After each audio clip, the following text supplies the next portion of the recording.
নমস্কার বন্ধুরা, Bengali spice and প্যারাডাইসে আপনাদের স্বাগত। আজকে আমি রান্না করে দেখাবো ঝিনুকের ঝোল। আসুন দেখতে থাকুন পুরো ভিডিওটা লাস্ট পর্যন্ত।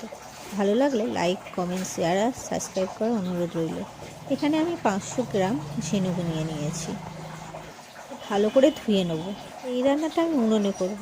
উনুনে জল গরম বসিয়ে দিয়েছি, ভালো করে সেদ্ধ করে নেব। সেদ্ধ করে ভালো করে আবার ঠান্ডা জলে ধুয়ে নেব। সেদ্ধ করে ভালো করে ধুয়ে নিয়েছি, দেখতে পাচ্ছেন। কড়াটা ভালো করে ধুয়ে নিয়ে পরিষ্কার করে কড়াটা গরম হয়ে গেলে এবার তেল দিয়ে দিচ্ছি। তাতে একটু নুন দিয়ে দিচ্ছি, কড়াই যেন না লেগে যায়। এবার আমি হাফ সিদ্ধ করে নিয়েছি আলু, সেই আলুটা দিয়ে দেবো। দিয়ে ভালো করে লাল করে ভেজে নেব।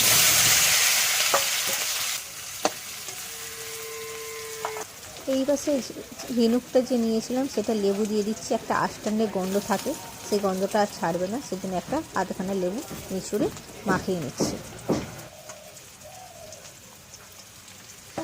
আলুতে দিয়ে দিচ্ছি সামান্য পরিমাণ হলুদ,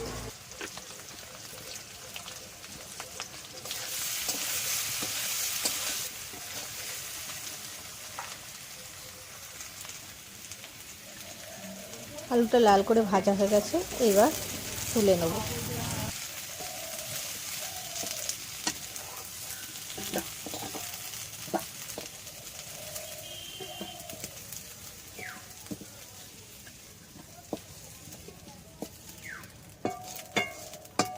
কড়াটা ভালো করে পরিষ্কার করে নিয়ে এইবার এই কড়াতেই দিয়ে দেবো ঝিনুকগুলো, হালকা নেড়ে নেব।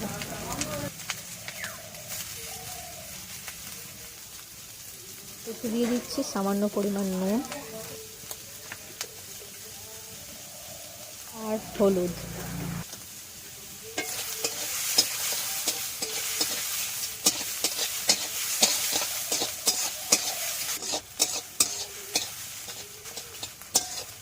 ভালোভাবে ভেজে নিচ্ছি, দেখুন আর একটু ভাজবো। ভালোভাবে ভাজা হয়ে গেছে, এইবার আমি তুলে নেব।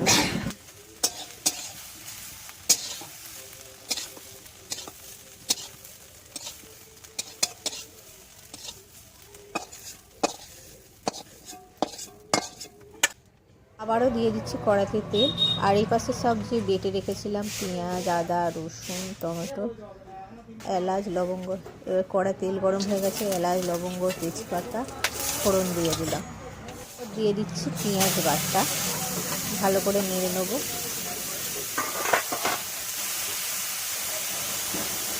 পেঁয়াজটা লাল করে ভাজা হয়ে গেছে, এবার এর মধ্যে দিয়ে দেবো রসুন বাটা। রসুনের কাঁচা গন্ধটা চলে যাওয়ার পর ভালো করে ভেজে নিয়েছি। এবার দিয়ে দেবো আদা বাটা। আদাটা বেশি ভাজবো না, কেননা তেতো লাগবে। এবার দেবো টমেটো পিউরি।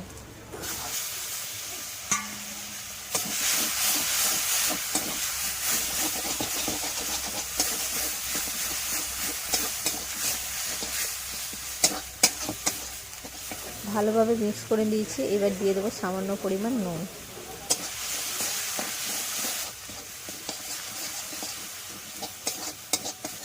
বাটিতে নিয়ে নিচ্ছি 2 চামচ লঙ্কা গুঁড়ো আর 1 চামচ হলুদ গুঁড়ো। এটা জল দিয়ে ভালো করে পেস্ট বানিয়ে নেব।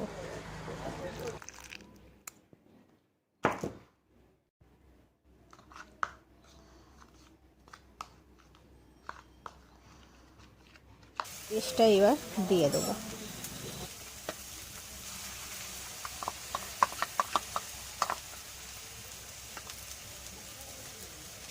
হলুদ গুঁড়োর পেস্টটা দিয়ে এবার ভালো করে কষিয়ে নিচ্ছি।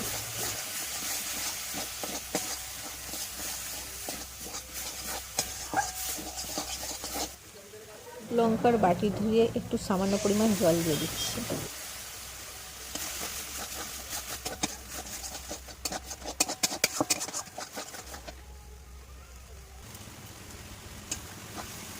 ভালোভাবে কষানো হয়ে গেছে, এবার ঝিনুকগুলো দিয়ে দিচ্ছি। ঝিনুকগুলো নিয়ে আর একটু কষিয়ে নেব।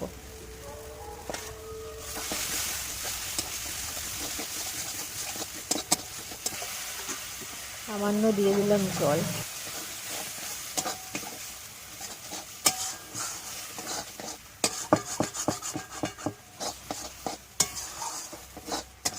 একটু কষিয়ে নিয়ে এবার ঢাকা দিয়ে দেবো।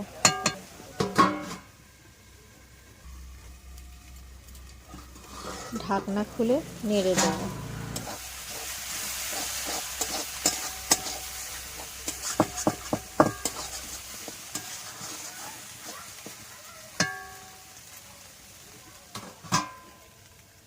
ঢাকনা দিয়ে দিয়ে কবার চাপা দিয়ে কষিয়ে নেব।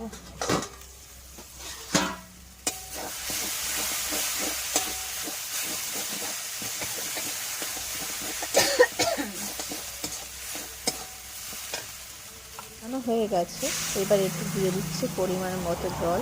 একটু সিদ্ধ হবে, এতে আলুগুলোও দিয়ে দেবো। আলুগুলো আগে থেকে যেহেতু সিদ্ধ করা আছে তাই বেশি জল দিচ্ছি না।